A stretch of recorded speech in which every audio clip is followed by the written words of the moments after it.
जय श्री कृष्ण। श्रीमद् भगवद गीता अध्याय 6 का महात्म्य। श्री भगवान कहते हैं कि हे प्रिय, अब मैं 6ठे अध्याय का महात्म्य बतलाता हूँ, जिससे सुनने वाले मनुष्यों के लिए मुक्ति सरल हो जाती है। गोदावरी नदी के तट पर प्रतिष्ठानपुर नामक एक नगर है, जहाँ पे पिपलेश के नाम से मैं विख्यात हूँ। उस नगर में जानश्रुति नामक एक राजा थे। एक समय स्वर्ग के देवता राजा के दान, तप, यज्ञ और प्रजा पालन से संतुष्ट होकर उन्हें वर देने के लिए आए। वे हंसों का रूप धारण करके आकाश मार्ग से चलने लगे। उनमें से भद्राश्व आदि 2-3 हंस वेग से उड़कर आगे निकल गए। तब पीछे वाले हंसों ने आगे जाने वालों को कहा, अरे भाई भद्राश्व, तुम लोग वेग से चलकर आगे क्यों हो गए? यह मार्ग बड़ा दुर्गम है, इसमें हम सबको साथ मिलकर चलना चाहिए। यह सामने महाराज जानश्रुति का तेजपुंज प्रकाशमान हो रहा है। ये वचन सुनकर आगे वाले हंस हंस पड़े और बोले, अरे भाई, क्या इस राजा जानश्रुति का तेज ब्रह्मवादी महात्मा रैक्य के तेज से भी अधिक है, तीव्र है? हंसों की ये बातें राजा जानश्रुति ने सुन ली। वे अपने साथी को बुलाकर बोले, जाओ महात्मा रैक्य को यहाँ ले आओ। राजा का यह वचन सुनकर मह नामक सारथी प्रसन्नता प्रकट करता हुआ नगर से बाहर निकल गया। सबसे पहले उसने मुक्तिदायिनी वाराणसी की यात्रा की।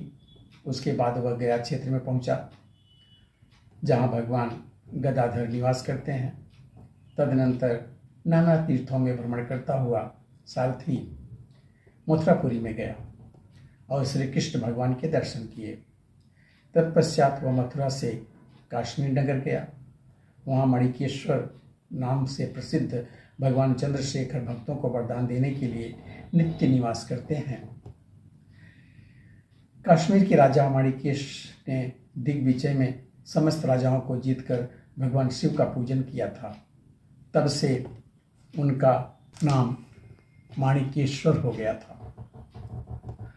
उन्हीं के दरवाजे पर महात्मा रैक्य एक वृक्ष की छाया में बैठे थे। सारथी ने मुनि को देखा और पहचान लिया। बाद में उनके चरणों में प्रणाम करके कहा, हे ब्राह्मण, आप किस स्थान पर रहते हैं? आपका परिचय देने की कृपा करें। सारथी के वचन सुनकर ब्रह्मानंद लीन परमात्मा रैक्य ने कहा, यद्यपि हम पूर्ण काम हैं, हमें किसी वस्तु की आवश्यकता नहीं है, तथापि कोई भी हमारी मनोवृत्ति के अनुसार परिचर्या कर सकता है। रैक्य के हार्दिक अभिप्राय को आदरपूर्वक ग्रहण करके सारथी राजा के पास चल दिया। वहां पहुंचकर राजा को प्रणाम करके उसने हाथ जोड़कर सारा निवेदन किया।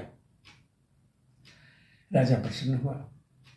उनके हृदय में रैक्य का सत्कार करने की श्रद्धा जागृत हुई। वे पूजन का सामान लेकर काश्मीर मंडल में महात्मा रैक्य के पास पहुंचे और उनको साष्टांग प्रणाम किया और भक्तिपूर्वक पूछा, हे ब्राह्मण, आप मुझ पर प्रसन्न होइए। आप में यह अद्भुत तेजस्विता कैसे आई है, वह ठीक ठीक बताइए। रैक्य ने कहा, महाराज, मैं प्रतिदिन गीता के 6ठे अध्याय का जप करता हूँ। इसी से मेरी तेजोराशि देवताओं के लिए भी दुस्सह है।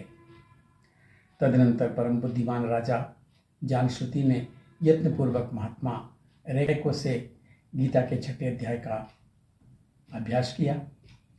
उसके फलस्वरूप उन्हें मोक्ष की प्राप्ति हुई। इधर रैक्य भी भगवान मणिकेश्वर के सामीप मोक्षदायक गीता के 6ठे अध्याय का जप करते हुए सुख से रहने लगे।